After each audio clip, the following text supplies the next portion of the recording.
जी नमस्कार साथियों। आप सभी का स्वागत है रियल स्टडी के इस ऑनलाइन प्लेटफॉर्म के ऊपर। आज की क्लास में अपने चर्चा करेंगे वाक्य विचार के ऊपर। ठीक है।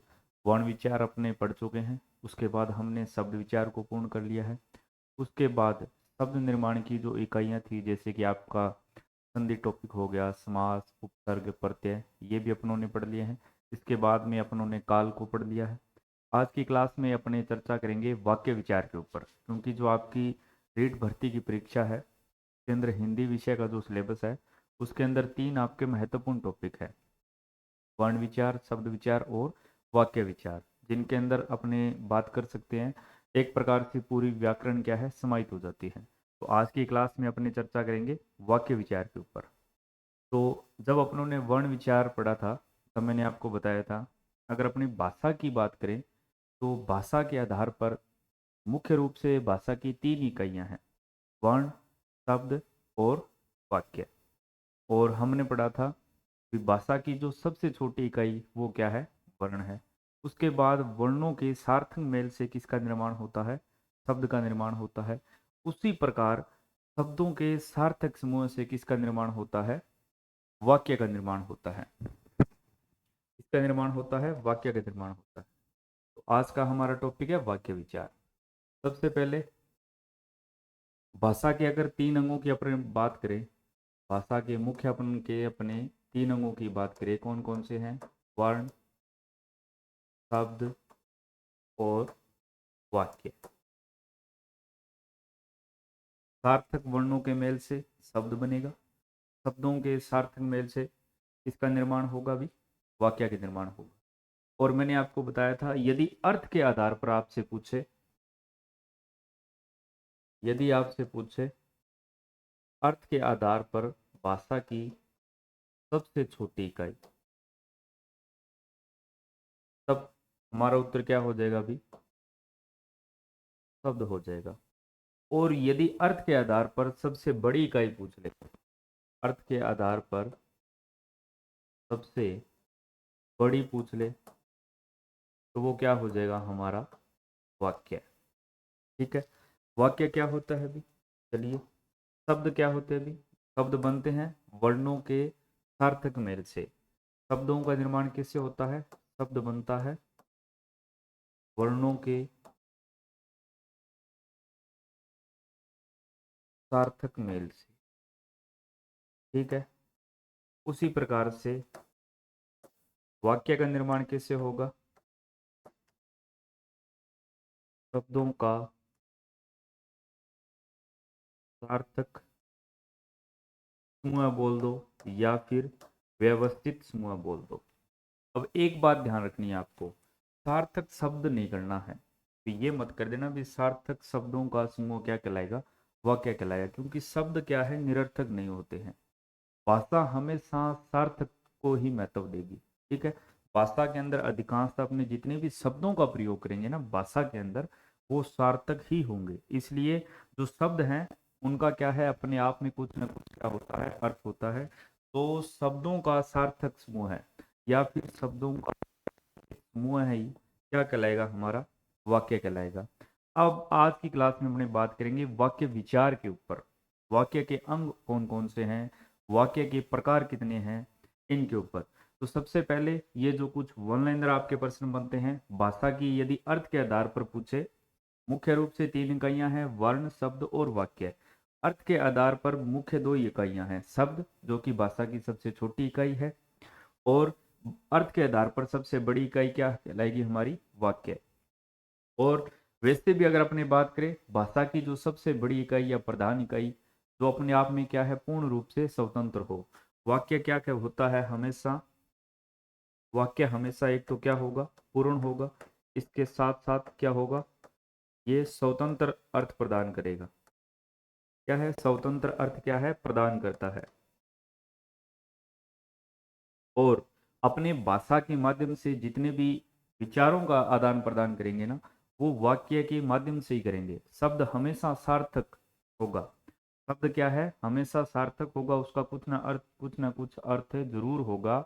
लेकिन जब अपने आचार विचार की बात करते हैं, एक दूसरे से वार्तालाप की बात करते हैं, वहां पर क्या है, हमें वाक्यों का ही प्रयोग करते हैं। इसलिए वाक्य क्या होते हैं, अपने आप में पूर्ण होते हैं, स्वतंत्र अर्थ प्रदान करते हैं, और इसको क्या बोल सकते हैं, भाषा की सबसे बड़ी इकाई, बड़ी इकाई बोल दो, या फिर अर्थ के आधार पर सबसे बड़ा अंग भाषा का क्या होगा, हमारा वाक्य होगा। ठीक है, तो इनका थोड़ा सा ध्यान रखना, ये कुछ महत्वपूर्ण बातें हैं, ध्यान में रख लेना। अब अपनी बात करेंगे वाक्य रचना के ऊपर, वाक्य रचना के ऊपर बात करेंगे। जब अपनी वाक्य रचना का मतलब, जब वाक्य का निर्माण करते हैं तो उनके अंतर्गत कौन सी महत्वपूर्ण बातों का ध्यान हमें रखना चाहिए, या फिर वाक्य का निर्माण करते समय हमारे लिए जो अनिवार्य तत्व है या महत्वपूर्ण है वो कौन कौन से हैं, ये प्रश्न रीड के अंदर आपसे पूछा जा सकता है, थोड़ा सा ध्यान रख लेना। वाक्य के एक प्रकार से जो अनिवार्य तत्वों की मैं बात करूं तो इसकी जो संख्या है वो कितनी होगी, 6 होगी। अब ये क्या है, मैंने यहाँ पर लिख रखे हैं, बताता हूँ आपको। यदि अपने कोई भी वाक्य बनाएंगे ना, उसके अंदर सार्थकता होनी चाहिए, योग्यता होनी चाहिए, आकांक्षा होनी चाहिए, आसक्ति होनी चाहिए, अन्वय होना चाहिए, और पदक्रम होना चाहिए, तभी जो वाक्य निर्माण होगा वो क्या होगा, उचित होगा, वरना क्या हो जाएगा, अनुचित हो जाएगा। ये चीज हमारे जब अपने अशुद्धियां पढ़ेंगे ना, वाक्य अशुद्धि, वहां पर भी बहुत ज्यादा काम में आती है। और बहुत बार जो वाक्य अशुद्धियां हैं वो पदक्रम और अन्वय के आधार पर पूछी जाती हैं। अब आप सोचोगे भी ये चीजें हैं क्या है, मैं बता देता हूँ। सबसे पहली, सार्थकता। नाम से ही आपको समझ में आ जाएगा कि जब भी अपने कोई वाक्य बनाएंगे ना, उसके अंदर हमेशा क्या है, सार्थकता होनी चाहिए। सार्थकता का मतलब ही क्या है, अर्थ सहित होना चाहिए। वाक्य के अंदर हमेशा ऐसे शब्दों का प्रयोग करेंगे जिनका अर्थ क्या हो, कुछ न कुछ अर्थ निकले। ठीक है, निरर्थक शब्दों का अपने प्रयोग नहीं कर सकते। ठीक है, पहली बात। दूसरी बात है योग्यता। योग्यता का मतलब है वाक्य के अंदर जब भी अपने जिन भी शब्दों का प्रयोग करेंगे, या फिर मैं बोलूं पदों का प्रयोग करेंगे, क्योंकि जब अपने शब्द को क्या है किसी भी वाक्य के अंदर प्रयोग में लेते हैं, जब अपने शब्द को किसी वाक्य के अंदर प्रयोग में लेते हैं, ठीक है, तो उसको अपने क्या बोल सकते हैं, उसको अपने पद भी बोल सकते हैं। ठीक है, उनके अंदर कुछ ना कुछ योग्यता होनी चाहिए। जैसे मैं बोल दूं कि मोहन जो है वो पानी से आग जलाता है, क्या ये बात उचित है, अनुचित है? ये वाक्य तो बन गया, विमोहन पानी से आग जलाता है, लेकिन क्या ये वाक्य उचित है, नहीं, भी अनुचित है, क्योंकि पानी से आग जलाई नहीं जा सकती, पानी से क्या है, आग बुझाई जा सकती है। इस प्रकार से कहने का मतलब क्या हुआ, एक तो सार्थकता होनी चाहिए, वाक्य रचना के निर्माण के दौरान वाक्य के अंदर क्या है, सार्थकता होनी चाहिए, योग्यता होनी चाहिए, यानी योग्यता का मतलब है कुछ न कुछ ऐसा ज्ञान हमें प्राप्त होना चाहिए। उसके बाद बात करें आकांक्षा। आकांक्षा आप सभी जानते हो, आकांक्षा एक प्रकार से इच्छा का पर्यायवाची है। इच्छा का मतलब वाक्य हमेशा क्या होना चाहिए, इस प्रकार से होना चाहिए जिसे अपने जान सके। ठीक है, जिसको हमें क्या है, जानने की चेष्टा हो, उत्कंठा हो हमारे अंदर। वाक्य के अंदर अपने जिन भी पदों का प्रयोग करेंगे वो एक दूसरे से इस प्रकार जुड़े हुए होने चाहिए कि आगे जो आने वाले शब्द हैं वो क्या है, उनको जानने की हमें क्या हो, इच्छा हो। इसी प्रकार से आसक्ति। आसक्ति का मतलब निकटता से भी होता है, कई जगह इसको निकटता भी लिखा हुआ मिलेगा आपको। ये वाक्य निर्माण के मुख्य 6 तत्व हैं जिनको आपको हमेशा ध्यान में रखना है। कई बार प्रश्न पूछ लिया जाता है कि वाक्य निर्माण करते समय या वाक्य निर्माण के अनिवार्य तत्व कौन कौन से हैं, तो हमें केवल इनको याद रखना है और थोड़ा सा समझना है भी इनका अर्थ क्या है, ये कैसे काम आते हैं।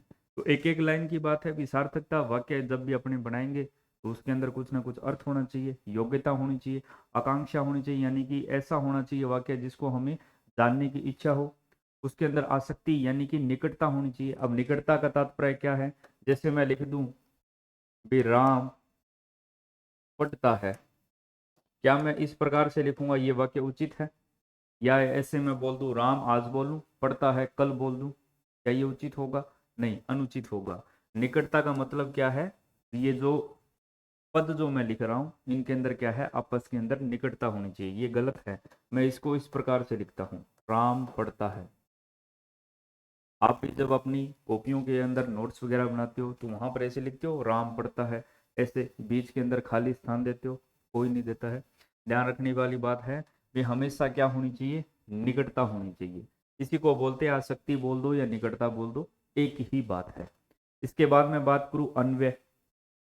अन्वय का मतलब है बहुत बार वाक्य शुद्धि के अंदर ऐसे पूछा जाता है, जैसे एक वाक्य लिखकर बताता हूं मैं आपको कि राम बाजार जाती है। क्या ये वाक्य उचित है?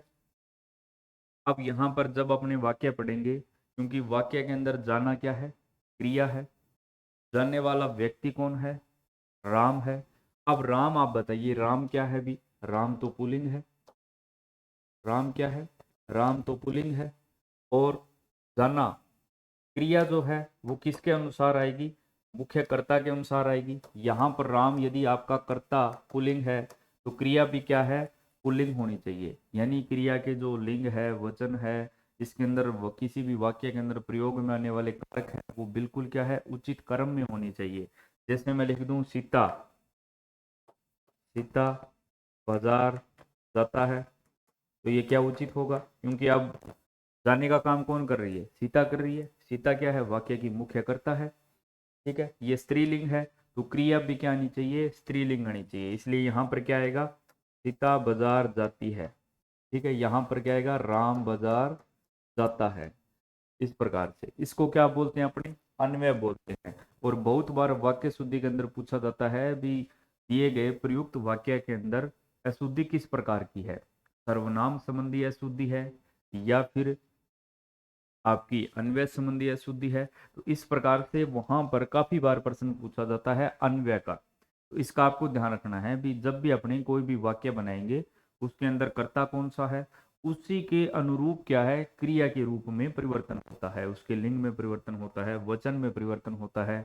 यदि कर्ता एक से ज्यादा होंगे तो क्रिया भी बहुवचन रूप में आएगी। ठीक है, तो इन बातों का हमें थोड़ा सा ध्यान रखना है। इसको अपने क्या बोलते हैं, अन्वय बोलते हैं। और ये भी क्या है, वाक्य निर्माण के अंदर हमें काम आता है। अगली बात करें पदक्रम।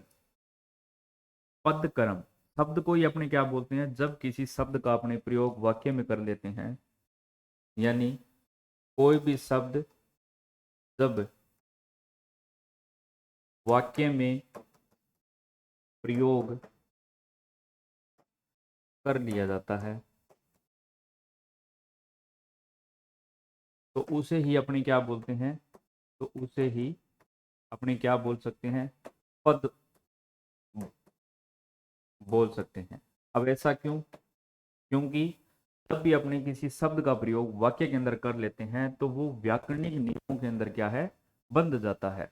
व्याकरणिक नियमों के अंदर क्या है, बंध जाता है। अब मैंने, आप हमारा लास्ट पॉइंट क्या है, पदक्रम। पदक्रम का मतलब क्या हुआ, वाक्य में प्रयोग में लिए जाने वाले जो भी शब्द हैं जिनको अपने पद के नाम से जानते हैं उनका क्रम उचित होना चाहिए। जैसे मैं लिख दूं केला मोहन खाता है। अब बताइए, मैंने एक वाक्य लिख दिया है, केला मोहन खाता है, क्या ये सही है? बिल्कुल गलत है। ये क्या है, गलत है। क्योंकि आप देखिए, आप प्रश्न कीजिए, यहाँ पर क्रिया क्या है, खाना क्या है, क्रिया है। क्रिया से प्रश्न करेंगे कौन, जो हमें उत्तर मिलेगा वो क्या होगा, हमारा कर्ता। खाने वाला व्यक्ति कौन है, मोहन है। मोहन क्या है, हमारा मुख्य कर्ता है। क्या है, हमारा मुख्य कर्ता है।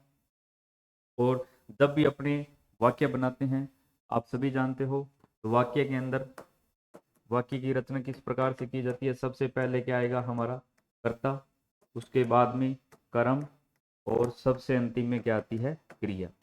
अब आप देखिए, तो ये यहाँ पर क्या है, जो भी मैंने शब्द लिखे हैं, एक प्रकार से मोहन भी एक शब्द है या एक पद है, केला भी एक पद है, खाता है ये भी एक पद है। ठीक है, अब इनका क्रम मैंने क्या है, गलत तरीके से लिख दिया है। तो यहाँ पर जो अशुद्धि किस प्रकार की है, पद क्रम की अशुद्धि है। तो इसका भी हमें ध्यान रखना है। तो ये वाक्य किस प्रकार से बनेगा, मोहन मुख्यकर्ता, केला कर्म और खाता है। केला यहाँ पर क्या है, कर्म है, कर्म है।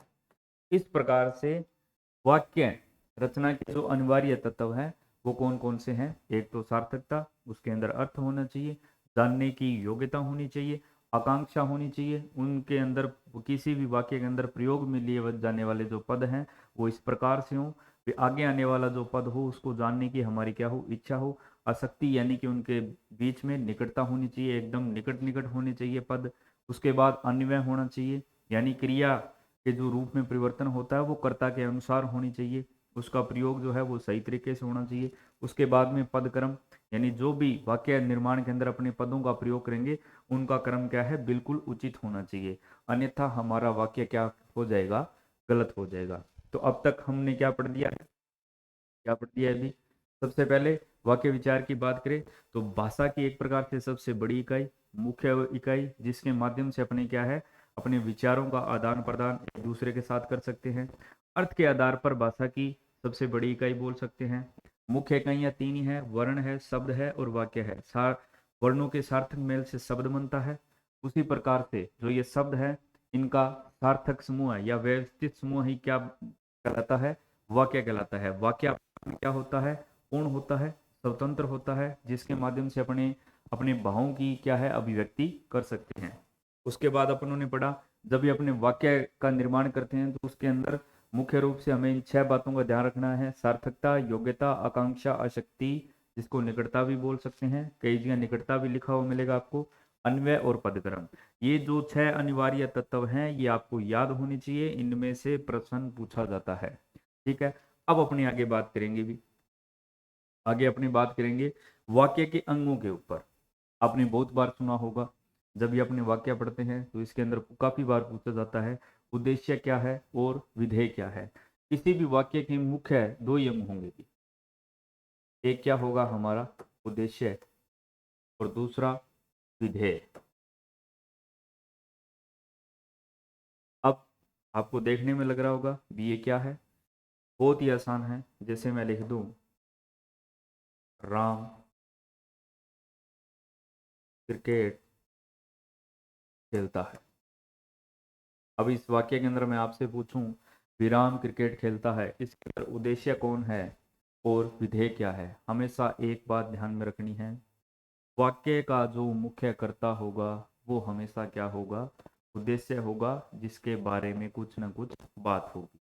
उसके बाद में बचा हुआ, ठीक है, क्या हो जाएगा हमारा विधेय।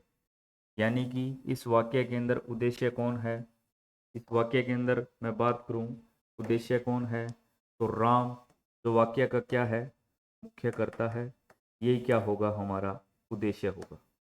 क्या होगा, उद्देश्य होगा। बाकी जो बच गया वो क्या कहलाएगा भी, ये पूरा का पूरा क्या कहलाएगा। अब इसके अंदर कर्म भी है, क्रिया भी है। अब ये वाक्य चाहिए कितना ही बड़ा आपको दे दे, वाक्य के हमेशा मुख्य दो ही अंग माने गए हैं। एक तो क्या है हमारा उद्देश्य, दूसरा होता है वाक्य के जो अंगों की मैं बात करूं वो क्या होता है हमारा विधेय। क्या होगा, विधेय। उद्देश्य वाक्य का वह अंग जिसके बारे में कुछ कहा जाता है, और विधेय क्या होता है, वाक्य में उद्देश्य के बारे में जो कुछ भी कहा जाता है। ठीक है, बात इतनी सी है। अब और यदि मैं बात करूं, ये तो मैंने एक छोटा वाक्य लिख दिया, अगर और बड़ा वाक्य आ जाए तो एक ही बात हमेशा ध्यान में रखनी है। यदि इस तरफ मैं ये लिख दूं श्याम का भाई राम बहुत देर तक क्रिकेट खेलता है, या रोजाना क्रिकेट खेलता है, कुछ भी कितना भी बड़ा वाक्य आ जाए, यदि बात आपको केवल क्या करना है, किसी भी वाक्य के अंदर हमेशा कर्ता ढूंढना। ठीक है, जो आपका वाक्य का कर्ता होगा वो होगा उद्देश्य, और कर्ता से पहले, अब यहां पर क्या है, आप वाक्य को पढ़ो, शाम का भाई राम क्रिकेट खेलता है। आप क्रिया से प्रश्न करो, सबसे पहले पहचानो क्रिया को, खेलना क्या है, क्रिया है, खेलने वाला व्यक्ति कौन है, श्याम नहीं है, राम है। तो यहाँ पर श्याम कौन है, ये कर्ता का विस्तारक है। क्या है, ये क्या है, कर्ता का विस्तारक है। यानी जो चीजें हमारी कर्ता से जुड़ी हुई है वो किसके अंदर आ जाएगी भी, उद्देश्य के अंदर। अब ये यहां तक पूरा का पूरा क्या आ जाएगा भी, ये तो पूरा का पूरा क्या है हमारा उद्देश्य है। और बाकी इस तरफ जो कुछ भी आ जाए, कर्म आ जाए, कर्म विस्तारक आ जाए, यानी इसके अंदर क्या आएगा, इसके अंदर कर्म आ जाए, कर्म का विस्तारक आ जाए,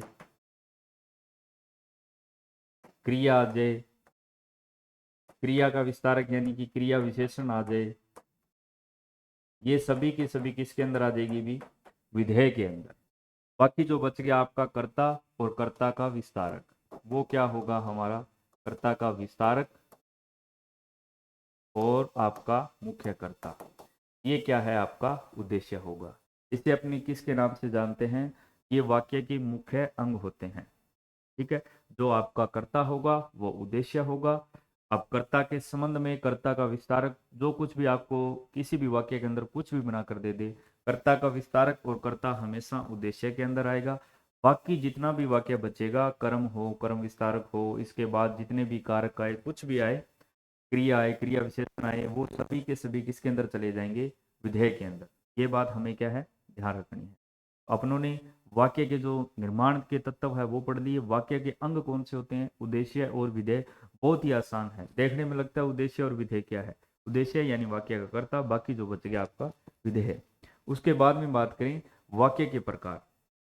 अब यहाँ से हमारा मुख्य बिंदु उठता है और यहीं से सबसे ज्यादा प्रश्न पूछे जाते हैं। सबसे पहले मैं बात करूं अर्थ के आधार पर। यदि अर्थ के आधार पर अगर अपनी बात करें तो वाक्य के जो प्रकार हैं वो कितने होते हैं भी, 8।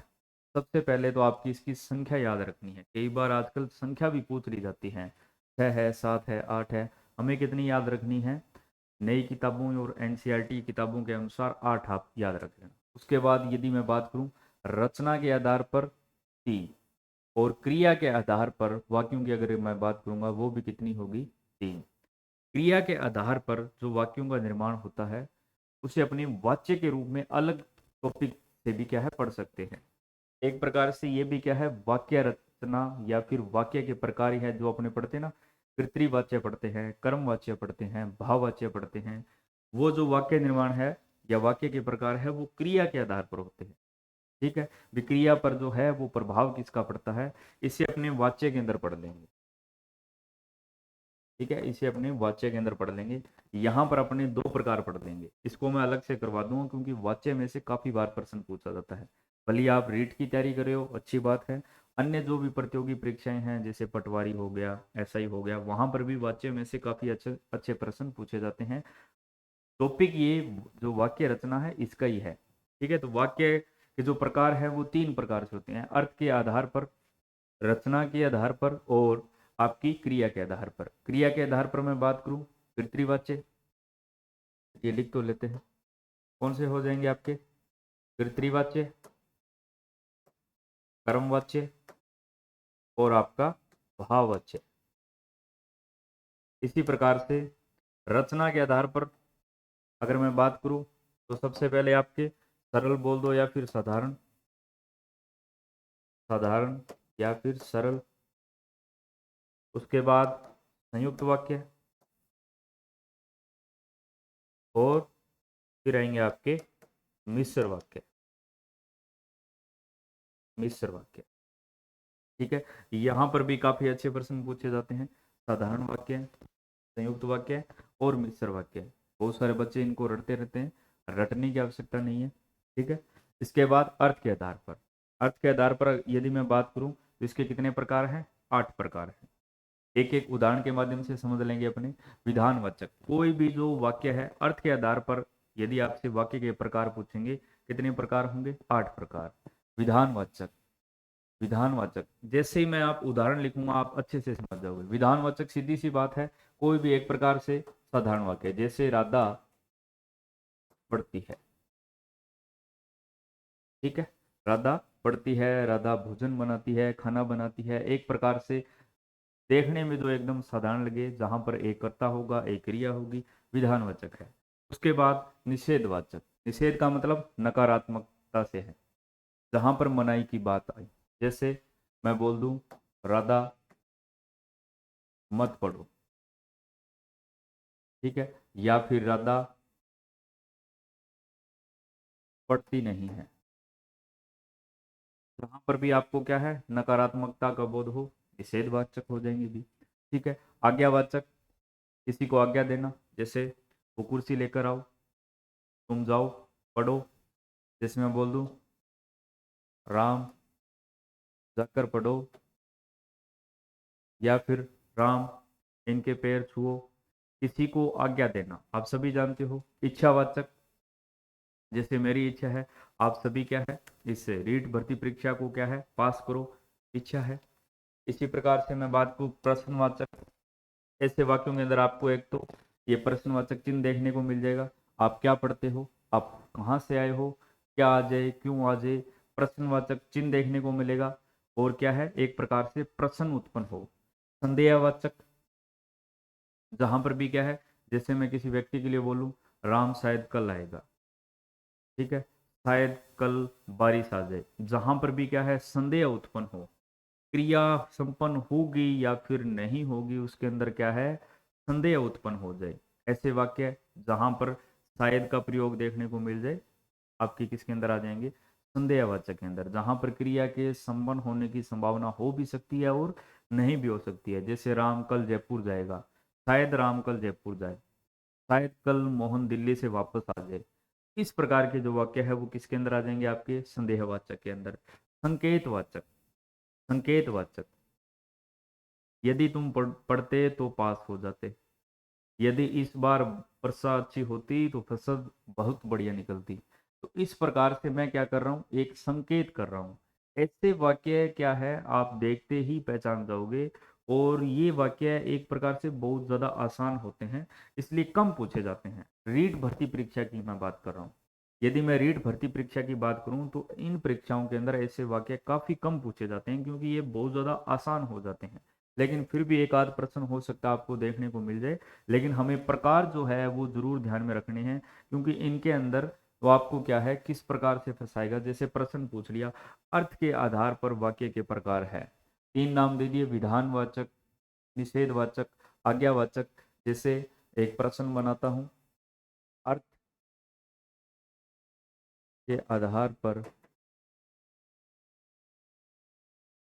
वाक्य का प्रकार नहीं है। अधिकांशतः जो है ना इस प्रकार से क्या है ज्यादा प्रश्न पूछे जाते हैं। जैसे एक मैंने लिख दिया विधानवाचक, बी नंबर आ गया आपका निषेधवाचक, निषेधवाचक, सी नंबर आ गया आपका संयुक्त वाक्य, और डी नंबर लिख दिया मैंने संकेतवाचक। इस प्रकार के प्रश्न जो हैं आपको ज्यादा देखने को मिले। इनके अंदर क्या है अर्थ के आधार पर ज्यादातर जो प्रश्न पूछे जाते हैं, क्योंकि ये 8 नाम कई बार क्या है देखने में आसान है लेकिन अपने भूल जाते हैं, भूलवंश प्रश्न हमारा गलत हो जाता है, तो उनका ध्यान रखना है। अर्थ के आधार पर वाक्य का प्रकार नहीं है, यहाँ पर पूछा है नहीं है। तो अब देखिए विधानवाचक होता है, निषेधवाचक होता है, संकेतवाचक होता है, संदेहवाचक होता है, प्रश्नवाचक होता है, विस्मयादि बोधक होता है, लेकिन संयुक्त वाक्य नहीं होता। ये किसके आधार पर है, ये रचना के आधार पर है। रचना के आधार पर 3 ही भेद है, साधारण या सरल वाक्य, संयुक्त वाक्य और मिश्र वाक्य। क्रिया के आधार पर मैं बात करूं तो जिनको अपने वाच्य के नाम से जानते हैं, पितृवाच्य, क्रमवाच्य और भाववाच्य। अब अगला हमारा वाक्य विस्मयादि बोधक। इनके अंदर अब भी आपको क्या है विस्मयादि बोधक चिन्ह देखने को मिलेगा। आह क्या दृश्य है, वह क्या सीन है, वह कैसा दृश्य है, वाह कितना सुंदर नजारा है, ठीक है। तो इनके अंदर आ है, वाह है, इस प्रकार के आपके जो शब्द है देखने को मिलेंगे। और साथ में क्या है वाक्य के प्रारंभ में ऐसे शब्दों के बाद में आपको विस्मयादि बोधक चिन्ह देखने को मिल जाएगा। तो ये किस इनके अंदर आएंगे आपके, ये जो प्रकार मैंने बताए हैं 8, ये क्या है आपके अर्थ के आधार पर है। निषेध जहां पर मनाही की बात हो, आज्ञा देने की बात हो आज्ञावाचक, इच्छा जताने की बात हो इच्छावाचक, ठीक है। किसी से प्रश्न पूछा जा रहा है क्या कर रहे हो, क्या खा रहे हो, क्या पी रहे हो, प्रश्नवाचक हो गया। संदेह प्रकट हो जाए, क्रिया के संपन्न होने की संभावना हो भी सकती है और नहीं हो सकती है, संदेह उत्पन्न हो गया, ठीक है। संकेत किया जा रहा हो, यदि वर्षा होती तो फसल अच्छी निकलती, यदि तुम पढ़ते तो जरूर पास होते, ठीक है। इसी प्रकार से विस्मयादि बोधक, जहां पर आ है वह है, विस्मयादि बोधक चिन्ह भी आपको देखने को मिलेगा। ये सबसे आसान है, विस्मयादि बोधक सबसे आसान है, एक प्रकार से यूं मान लो आप फ्री के नंबर है आपके लिए, ठीक है। क्या है, एक प्रकार से आपके फ्री के नंबर है, ये मान लो। अगले जो हमारे प्रकार हैं वो कौन से हैं अभी, रचना के आधार पर। किसके आधार पर है, रचना के आधार पर। चलिए, ये जो रचना के आधार पर वाक्य जो है तीन प्रकार के हैं, साधारण वाक्य, संयुक्त वाक्य, मिश्र वाक्य, और इसके साथ में आपके जो वाच्य है, कृतवाच्य, क्रमवाच्य, भाववाच्य, इनको अपनी करेंगे नेक्स्ट क्लास के अंदर। मिलते हैं तब तक नई वीडियो के साथ। धन्यवाद, थैंक्स फॉर वॉचिंग।